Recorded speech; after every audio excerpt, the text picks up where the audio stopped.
It's Wednesday night, and it's freezing out. And welcome to Detroit in Black and White. We've got Jim Nardone, the former police chief of Trenton, who is here. And then we've got also Eric Brown, who's a literacy advocate and a community activist. It's only Wednesday. Trump has only been sworn in sometime around noontime on Monday, and we've got a lot to talk about already. Jim, you want to start off with your outrage or just your observations for the week so far? Absolutely. Thanks to everybody that's watching tonight. Hopefully you're somewhere warm tonight, and we appreciate you spending time with us. Please let us know what you're thinking about some of these issues that we're going to be talking about. First off, we can talk about the pardons, which as a former police officer, they sicken me. When I saw what he did with those pardons, I guess the biggest issue is there was no thought that went into it. It was just, let's just pardon all these people regardless of what they've done. And when they asked the president about it, they explained, some of the reporters, I should say one reporter explained that one of the people that were pardoned had a violent act against some police officer. And he says, well, I have to take a look at it. Well, you've already pardoned these people, so I think it's a little late to go back and take a look at it. So right. Yeah, I agree. Welcome, Vanessa Moss, attorney Vanessa Moss. And the only other point I would like to make is I have been on this show year and a half, and I don't hesitate to step up and say when I think that the Democratic Party or when a congressperson or when they're trying to push legislation through that's a violation of the U.S. Constitution. Often it's the Second Amendment that I have a challenge with. But birthright citizenship is here. It's not going anywhere. You can't proclaim that we don't have birthright citizenship. And that's a big problem. He needs to read the 14th Amendment of the Constitution before he makes a proclamation on anything. Right. Eric, any...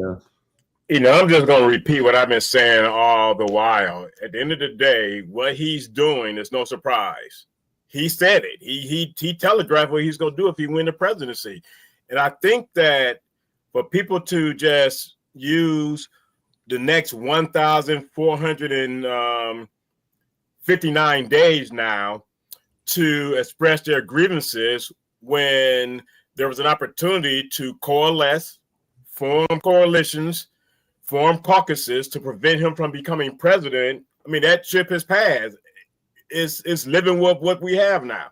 And, I'm looking forward to my event next Monday because I am sick and tired of the black electorate rather, bitching, moaning. You're a one-trick pony, first and foremost. You have no political clout. And until you form some alliances with others to get your agenda across and quit going to people that don't look like you, asking them what's the black agenda. If you don't have a black agenda, you don't make demands. You get what you pay for. They decide to roll with a person that was a terrible candidate, no different than she was in 2019, and no one gave me a cogent reason as to why they were rolling with her in 2024 when only 3% was rolling with her in 2019 when she dropped out of the race before the first vote. So at the end of the day, it's working on 2026 midterms and demanding better come 2028. I agree with a lot of that. I mean, the election's over. I think we've done a lot of analyzing and what went wrong, and I don't think a lot went wrong. Obviously, I guess the question is though, Eric, when you say, okay, it's over, stop bitching, do we stay silent while we see violations of the Constitution? Do we, things are happening. We see the pardoning of a lot of violent January 6th rioters. Do we stay silent and say, okay, that was it? Do the people have the power to overturn a pardon? No. Do the people have the power to overturn an executive order? No. The only thing that people can do going forward is vote in 2026 and vote in 2028. That's it. But I disagree. I think that we need to call I mean, look, the Republican Party is in step with whatever Trump does. I mean, in terms Well, of the the Democratic Party was in step with what Joe did. So, I mean, it works both ways. well, yeah, but I think, and correct me if I'm wrong, I think the Democratic Party is a little bit more willing to be critical of the Democratic Party than the Republican Party is. I disagree 100%. No, they're not. Well, They step and fetch and go along to get along just like the Republicans. Well, okay, we'll disagree on that. Vanessa?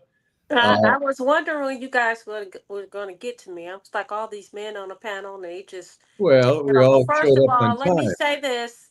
Let me say this. I want to thank everyone that is watching Detroit in Black and White, our Wednesday edition. If you're watching, we want you to hit that like button, hit that like button, hit that like button. We also want you to subscribe and share and make all of your comments. So I came in a little, well, I was actually early, but something's wrong with both of my devices. So now I'm using my phone. I don't know what's up, but you guys are coming in on the tail end of your conversation. I think Jim was talking about birthrights here in the United States, and Eric talked about his grievances. Basically, listen, the black electorate don't need to be step it and fetch it. We need to have a list of demands and hold people accountable. I agree with Jim. I agree with Eric, and actually, I agree with some of the things that you said, Allan. I think that it's interesting that people are now complaining. I had a conversation with someone today who holds a political office, and a woman went into their office, and she's afraid that she's going to be deported. Now, while her family members supported the person that is now holding office as the United States president, the bottom line is this: he said what he was going to do, and he's doing it. And there are a lot of people who feel like, you know what? I have no empathy. You're the one who selected it. Some of you sat on the sidelines and sat on your hands. You got what you got. Now live with it. Now for the next 4 years, this is what we're going to have to deal with it. And so you have to learn how to deal with it, or you don't. I don't know how you don't deal with it, because as long as you live in here, this is something that we're going to have to experience for the next 4 years. But I do agree. I do agree with Allan. I don't think that you should just wait 2 years. I think you can protest. I think you should make your voice heard. Whether or not it makes a difference, we will see. But I don't think there's anything wrong with people being pissed off and talking about the things that they have a problem with in terms of this incoming administration. But Vanessa, people were pissed off at the beginning of 2024. Over 70% of the people did not want neither one of these individuals before Kamala came into the picture, but they still went out in primary elections and voted for both of them. So again, I say all the time, the electorate is just as much of a problem as those that they elect. You can't have it both ways. You can't bitch, whine, and moan about those that are presented to you and then go out and vote for them. That makes no sense whatsoever. It may not make no sense, but unfortunately, yes, you can. And that is, in fact, what is going on. So, I mean, you may not like it, but there are people who feel like, listen, if I shout enough, if I complain enough, maybe it will make a difference. And sometimes it does. Contrary to what you believe, sometimes it does. So I don't think, listen, I think that what you said, Eric, is true, but I also think that what Allan said is true. There's some middle ground here. And so I do think that if you keep saying, listen, we don't like this, this is not right, whatever it is, whatever they're talking about, then I think that there's a great possibility that it could make a difference. But at the same time, you cannot just sit and make your grievances heard. You also have to put some action behind it, and you have to have a list of demands, and you have to hold these people accountable. I agree. Period. The end. So I agree with a lot of stuff. I'll say, first of all, during the church ceremony where the bishop, I don't know if you've all seen that, where the bishop spoke up and basically, really, I mean, it was chilling that she spoke up and told Trump, look, you need to be, show godliness here, or, respect God, respect all these people, whether they're gay, transgender, whether she goes, even if they're immigrants working here and they don't have the proper papers, you have to treat these people with dignity. And I think that it reminded me, like, my parents are Holocaust survivors. It reminded me what some people in pre-World War II in Nazi Germany would speak up, and some were killed for it, but they spoke up for the Jews. And we're talking about some people here who, we're talking about transgender, we're talking about immigrants who are being demonized. And look, if people are violating the law, and particularly, illegal immigrants, and they've got criminal records, we need to, take action there. But the other thing is John James, and Jim shared it with, I think we all got a copy of it. And I wrote something in Deadline Detroit. He was on CNN last night. Teresa, do you want to roll that little video there? President Trump right to pardon these people? President Trump is focused squarely on the future, and I firmly believe that's where most Americans are right now. We absolutely must support our police, we absolutely must support law enforcement, and we absolutely must move our nation forward. I support the police, and so does everybody else here. Leftists weren't too concerned with attacks on law enforcement when we saw them getting cold-cocked in New York cities during BLM riots a couple of years ago. If you're going to be upset with one, you got to be upset with the other. Press you, Congressman. Was President Trump right in commuting the sentences of these rioters who wound up with bats and with sticks and beat police officers, some of whom were very seriously injured, and a few actually died?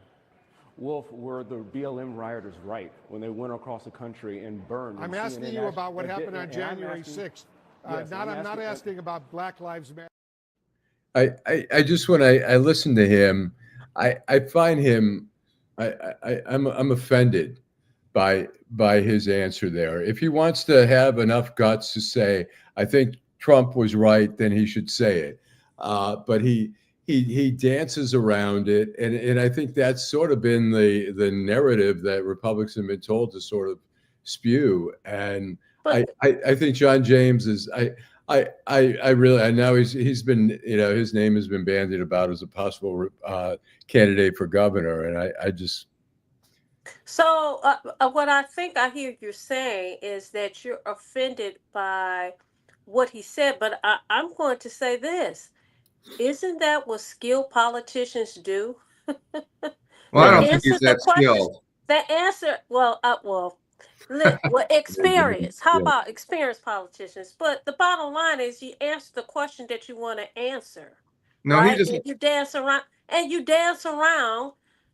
dance around questions as well. Listen, he is not going to, in my opinion, he is not going to take the risk of offending the guy who supported him the first time he ran for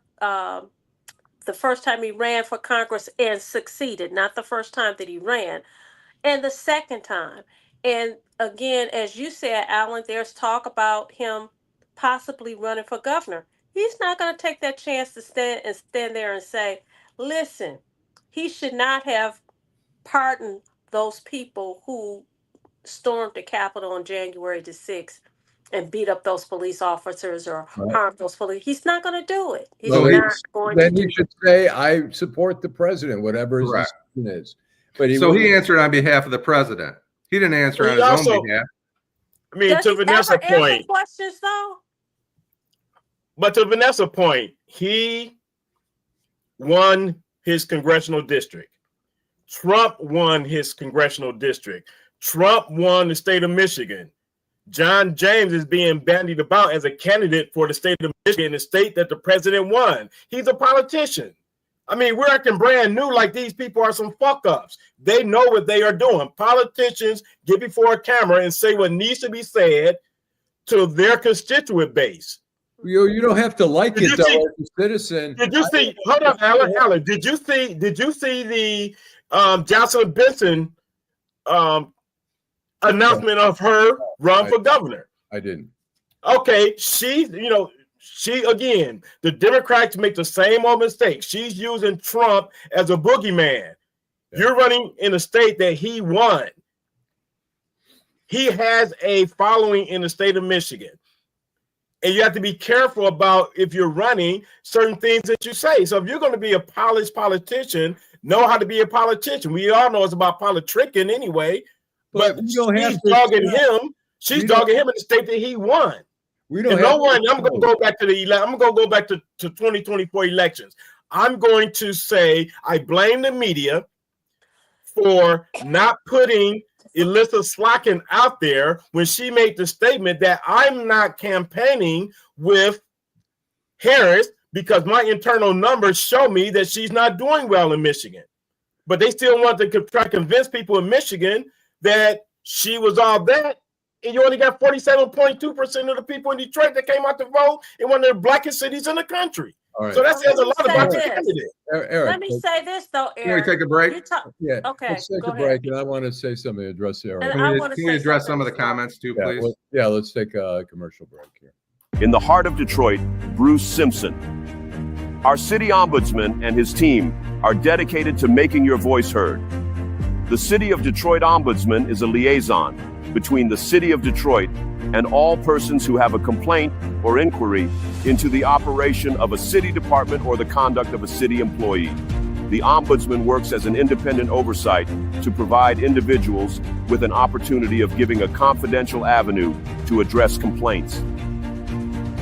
You can reach the Ombudsman's office at 313-224-6000 or email us at ombudsmandetroitmi.gov. You can also visit us at the Coleman A. Young Municipal Center. For more information, go to www.detroitmi.gov and type in Ombudsman. We are here to help. In Detroit, we are all one team. When you win, we all win. Hi, I'm Eric Sabri, your Wayne County Treasurer. If you're living in a home of a deceased family member and you're facing property tax foreclosure, the probate process can be helpful to you. If you file a probate petition and notify our office, the foreclosure proceedings will be halted during the probate process. Contact us at 313-224-5990 or email us at taxinfo@waynecounty.com. We're here to help.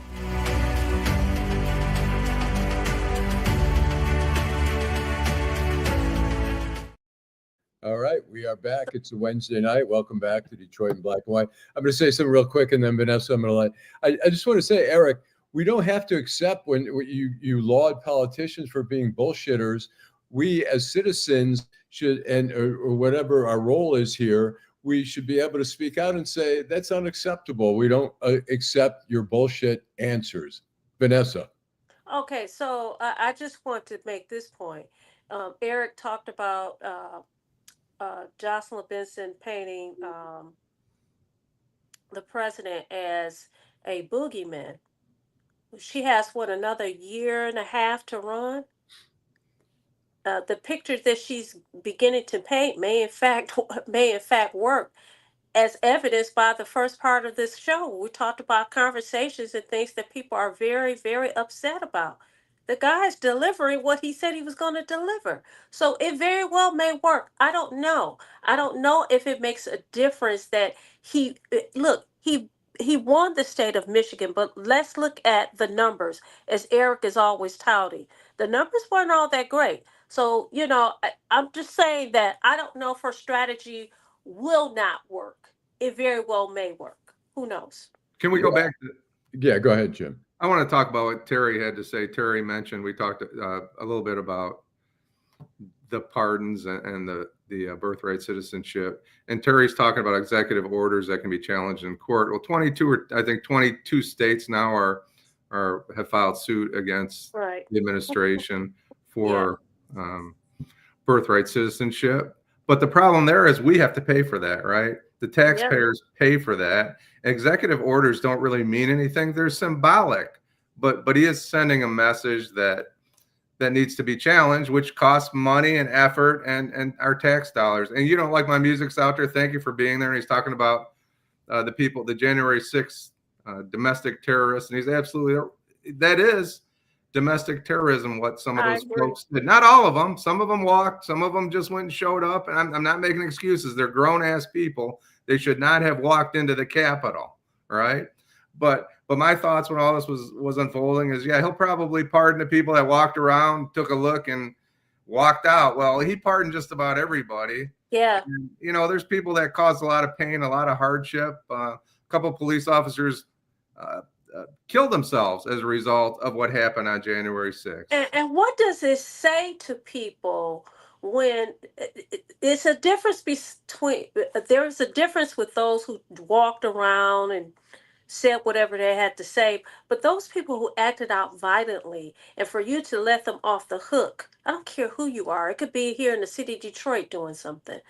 It, to me, sends a message to those people. It emboldens them to feel like they can do whatever the heck they want to do. And that, yes, I am above the law. I can do whatever the heck I want to do. And that's a very, very dangerous message. Let's also look at the fact that the people, the top people, the oath keepers and stuff like that, were also pardoned, or their sentences commuted or whatever. And what they were trying to do is overthrow an election in a democratic country. That's should be very holy to us and very important to us, and it shouldn't be taken lightly. So I could see where, you know, I mean, I think one of the guys, you know, some got pretty stiff sentences. So, but you know, even if you knock down the sentences for, you know, it's like I saw last night on one of the cable shows where they were talking about how Biden, I think, I don't know if he commuted or he didn't pardon, but I think he commuted the death sentence, but he didn't release. These are people serving murder for murder. They're still serving. They're just not going to be put to death. And there are, I think, still 4 that are going to be still eventually, maybe. Although the federal death penalty hasn't been enacted in probably 20 years. So, but I think what happened on January 6th, people try to be dismissive about it, but that was a big deal that they tried to stop the confirmation of a democratic election. It's a big deal. So is that a coup in a third world country when the dictator lets his people out of jail after he takes over? I mean, let's look at it in a global scale, right? That happens all over the world. Yeah. And that should make the hair on the back of your neck stand up when you think about it that way. Yeah. Right. Yeah. Right. Yeah. Yeah. What do you? I see. We talk about, you know. I think part of the thing is that, yeah, America elected Donald Trump. Okay, I mean, we all hope that Some of America elected. right. Well, the majority of Americans, but barely, Some of the Americans elected. yeah, barely Trump, the I'm just majority. saying. But Based on the numbers that Eric said, it's some. Thanks, Derek. You're right. You're right about the origin of the 14th Amendment, but it's pretty clear about birthright citizenship. yeah. And so I think, you know, I think we're in for. I mean, we want Trump to do well for the country's sake, but we also, I think we can't be silent if we see things that are not right or illegal. In some cases, and Trump, J.D. Vance had said, we're not going to pardon or commute anyone's sentence who was violent against police officers. That ended up not being true. So I think, and you're right about Jocelyn Benson. I mean, who knows? Like maybe in 2 years, the country's going to hate Trump. The majority are going to hate Trump, and that could work. Excuse me. You never know. We don't know what's going to happen in the next 2 years. But I am going to say something and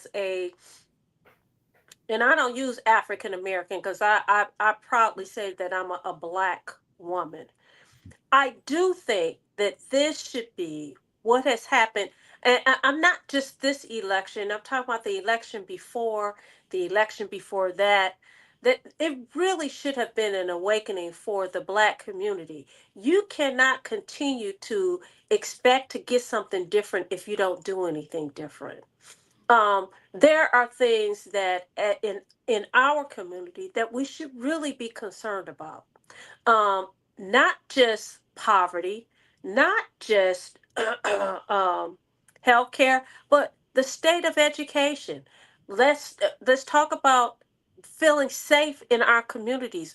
Those are real issues that we need to address for our community. Listen, I believe in equality for all, but I also am a believer that if you don't take care of your house, how can you look out for somebody else? And is that all? Do you see it on the local level being something more of a responsibility on the local level, or all levels? All I levels. say all levels. I'm talking about all levels. Yeah. Okay. I mean, I'm talking about all levels. Absolutely all levels. Again, Allan, the numbers are there for any election that you want to see the turnout. And I still go back to 2013 when 17% of the electorate came out in a primary that resulted in a write-in candidate getting more votes than every single other 15 persons on that ballot combined. Then you had the general election that took place in November of 2013. Only 26% of the people came out to vote. Duggan won with no more than 32% of the electorate coming out to vote over the 3 times that he won the mayoralship. Then you go to the state level. There has not been a great turnout from urban communities at the state level. But then everybody want to get all riled up for a presidential election, and they still come out and vote less than 50%. So you can't keep with that BMW mentality of bitching, moaning, and whining when you're not doing your part. Let me say You have to do your part. Let me say this. My point is, and I'm not talking about one party, I'm talking about as a Black woman. I don't care what side of the aisle you're on, they use the same playbook. We're going to trial out these certain Black people to generate the Black vote. Listen, if we want something different, if we want our house taken care of, we have to take care of our home. We have to take care of our house before we could clean up somebody else's house. Let me ask you this. Bottom line. Kwame Kilpatrick was sent pictures, he's posted on Instagram and stuff, of him being at the inauguration and stuff. How does anyone have any feelings about that? I have no feelings on it at all. The man was pardoned by the president of the United States. Listen, I have no feelings about it whatsoever. All right. And I would submit, as far as I'm concerned, it makes me never mind at all. It would make up it doesn't influence my decision, my political decisions at all. Okay. And just like Terry posted, about 74 million people elected Trump, but the country is a country of 360 million. Well, Terry, that 360 million includes people under the age of 18. So I'm not exactly sure what he was trying to get at, but at the end of the day, you still had only in this election, I think 59% of the electorate voted. So that goes to the position that so many have: voting does not matter. People do not vote because they feel that their vote does not matter. Nothing is going to change. We've been having the same. I remember going back and, Allan, Vanessa, matter of fact, Vanessa, you remember this way back in the 80s when they were talking about the educational. Well, I'm talking about, with regards to, look at the Hope team. When they had the Hope team for the Board of Education in Detroit. Yes. That was based on people being sick and tired of educational issues in Detroit. Here we are 40-some years later, we're still talking about fucked up education in the city of Detroit. So to Vanessa's point, we're not fixing our own house. Then where do we really stand in this country with regards to doing what's right? We so worried about other people. We got people getting mad at one another, ending friendships because of political differences.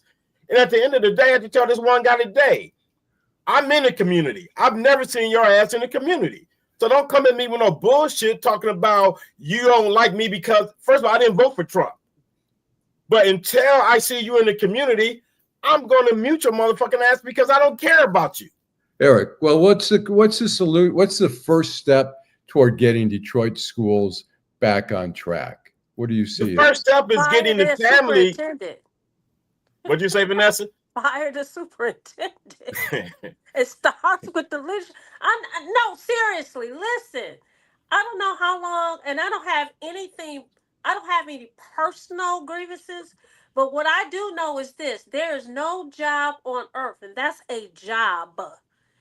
You can go to every day and not perform and continue to hold that position.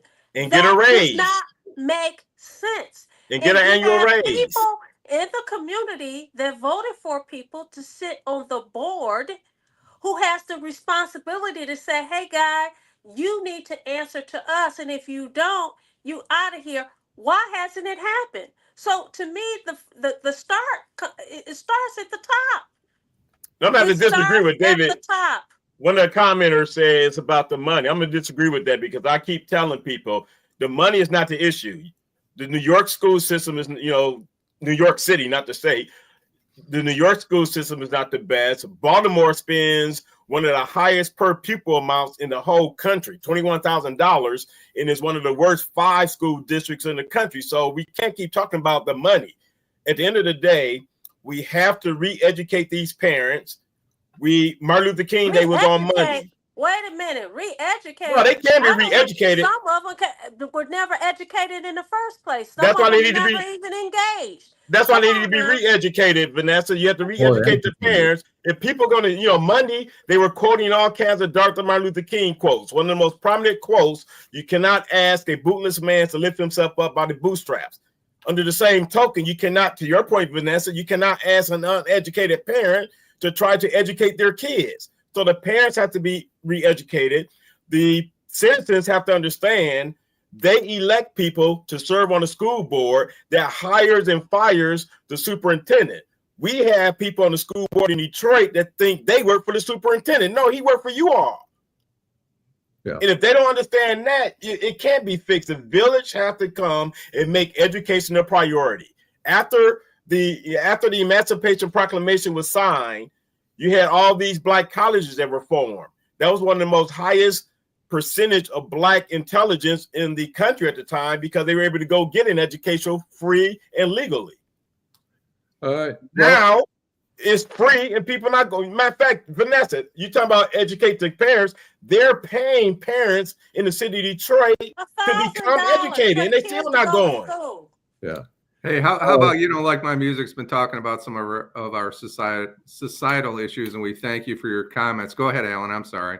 I was going to say we're running out of time now. If we want to go around the horn one more time, Jim, you have anything to say? I have a question. Are the Lions, they're losing all their top coaches? Any big deal, or just a natural? I had no idea who those guys were anyway. So I think they need to go somewhere else. I think it's a good move for all of us. But I wanted to touch base on the comment, the discussion Eric and Allan were having a little earlier. I think that you can support somebody, but you still need to call them out when the time is right. Absolutely. And I appreciate Susan. People don't do that, Jim. That's the problem, Jim. People do not do that. Susan Collins, I think today, and I would appreciate it if John James had said, and I'll leave it at this without getting into details. I disagree with the actions of the president to let violent criminals that attack police officers out of jail, but I still support the president. That's what absolutely a courageous leader would say. Right. Absolutely. All right. That would be a leader. Vanessa, your final thoughts? I'm going to piggyback on what Jim said, but I'm just going to take a little step further. If you're going to be a good leader, you should expect for people to give you criticism. You should expect to take those hits because that's going to make you a better person. If you are surrounded by yes people, guess what? Your leadership is doomed. Yeah, and that's not a leader. I agree. I think we saw Coleman Young his most successful terms were his first 2 terms where he had people he grew up with who were willing to push back and tell him no, tell him when he was wrong. And then after that, they left and he surrounded himself with sycophants that were just, yes. I'll give him the first 3, Allan. I think the last 2 were periods of time where he was there far too long. particularly the fifth term, and he should have left Yeah. before the fifth term. But the Yeah. first two were exceptional. The first Right. three, the third one was okay, but the fourth and fifth, those are times where people should have said enough It is was enough. time for him to go. Yeah. I mean, the I history was agree. made, and it was time for him to go after the third term. I agree. Yeah. So yeah, that's about it. I guess we've got we're wrapping up. I mean, look, it's going to be interesting. I mean, every day is a big news day in the Trump world. So we're going to see stuff. And I mean, Well, hopefully. yeah, well, no, I'm saying, but part of it is we can't get emotionally sucked in for those of us who are not in favor of a lot of things that he stands for. I mean, like I say, I'm hoping that he can do some good things because it's about America. It's not about a presidential candidate per se. And we all have to root for him, but we all have to not roll over and pretend like we're not seeing what we're seeing. So Listen, anyways, yeah, I'm going to say this. I don't Yeah. think there's anything wrong with anyone who says, look, I don't like you because I don't like you. Now, Yeah. I have to respect the role that you have because that is what I'm supposed to do and that's what I should do. But I don't like you. I don't think there's anything wrong with it. And Right. with that being said, I don't like none of y'all. Have a good Bye. night. You're filling in for Adolph tonight, aren't you? Thanks to everybody for watching. right, fuck the Lions. Fuck the Lions, as Adolph would say.